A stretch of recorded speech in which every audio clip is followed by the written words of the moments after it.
Deuxièmement, passage par valeur et par référence. Pour les valeurs simples, ce sont les nombres, les chaînes, les booléens. Le processeur place directement le livre dans l'étagère et la variable pointe dessus.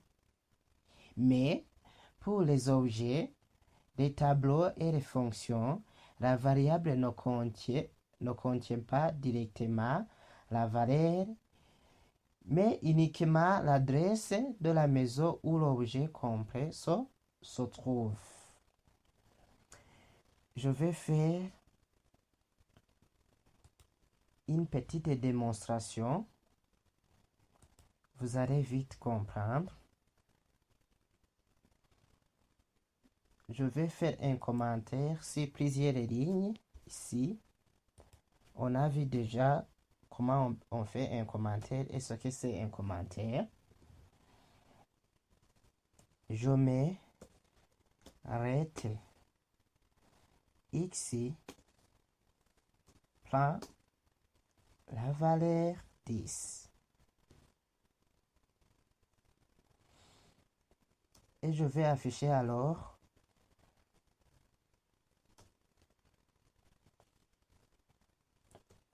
le x, la variable x.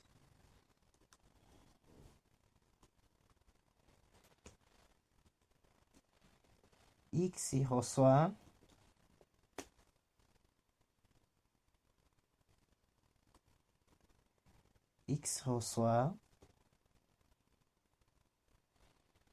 petit x. Et je termine par un point virgule. J'enregistre. Vous voyez, x reçoit 10. Ici même, je vais déclarer une variable qui s'appelle y qui reçoit comme valeur x. Et je termine par un point virgule.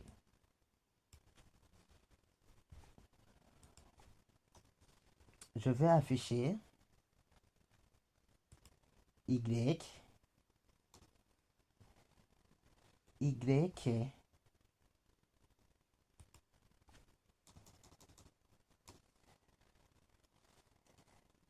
est une copie de x. Et je mets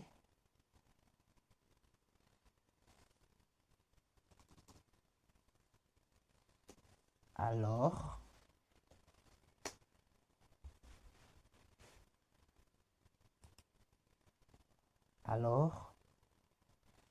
y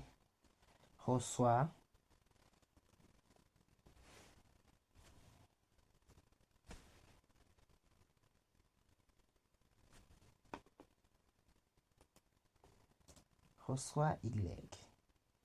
Et j'enregistre. Vous voyez, y est une copie de x. Alors y reçoit 10. Ici, je vais aussi faire un autre exemple où je déclare un objet arrête objet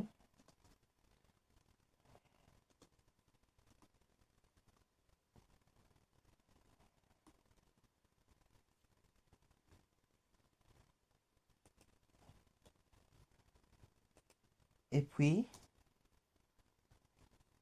j'affiche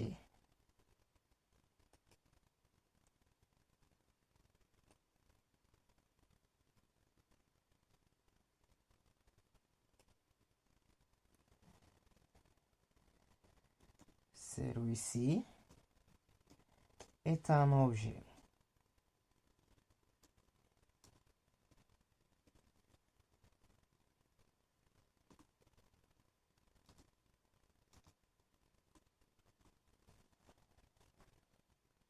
Et je mets la variable objet. Et j'enregistre. Vous voyez, celui-ci est un objet. On a eu le résultat suivant. A avec la valeur 1. Et comment alors je peux expliquer cela? Ici, comme on a fait allusion, on a fait comparer le livre avec une valeur. Ici, X est pris comme un livre. Et pour accéder à ce livre, il nous suffit de l'adresse. Le processeur a besoin de l'adresse 0x1a pour le mettre dans le nom de la variable x. C'est ce que ici on nous a expliqué pour les valeurs simples, nombres, chaînes, booléens. Le processeur place directement le livre. Ici, prend 10 et le place directement dans la variable x et pointe dessus. Ici, c'est la même chose qu'ici. On a fait seulement une copie de x. Ici, nous venons de trouver que le livre contient la valeur 10. Donc, le livre est pris comme 10. Je fais seulement une copie puisque je prends y qui reçoit la valeur x. C'est comme je viens de faire copier seulement la valeur qui était dans x. Ici, pour le troisième cas, la maison, on a pris objet comme une étiquette. Et cette étiquette a l'adresse. On a pris une adresse au hasard 0 fois db.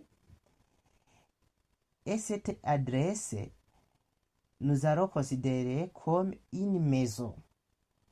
Une maison qui contient, par exemple, je ne sais pas, les jardins, un jardin ou bien les chambres. Et les chambres contiennent aussi des lits, par exemple, je ne sais pas. Et on a pris cela ensemble. Donc, pour les objets tableau fonction, la variable ne contient pas directement la valeur. C'est pourquoi, même ici dans le navigateur, on n'a pas trouvé seulement 1, mais uniquement l'adresse de la maison. Donc, on a pris l'adresse de la maison comme A. Supposons que le processeur, pour accéder à cette valeur, il a pris l'adresse 0 fois db, mais même si ce n'est pas réel, mais uniquement l'adresse de la maison où l'objet compris se trouve. Donc, l'objet compris se trouve où? Se trouve dans cette adresse. Voilà alors comment vous pouvez différencier ou bien savoir comment le processeur exécute derrière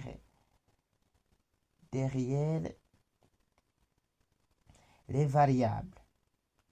Pour conclure, une variable en JavaScript n'est pas la donnée elle-même, mais plutôt une étiquette qui pointe vers une adresse mémoire dans la RAM On peut avoir la RAM comme une bibliothèque avec des livres rangés par numéro d'étagère ou comme une ville où chaque maison a une adresse précise.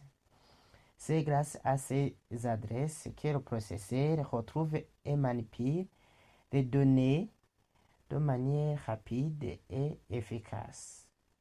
Merci d'avoir suivi cette explication. N'oubliez pas de vous abonner pour plus de vidéos pédagogiques sur JavaScript et la programmation.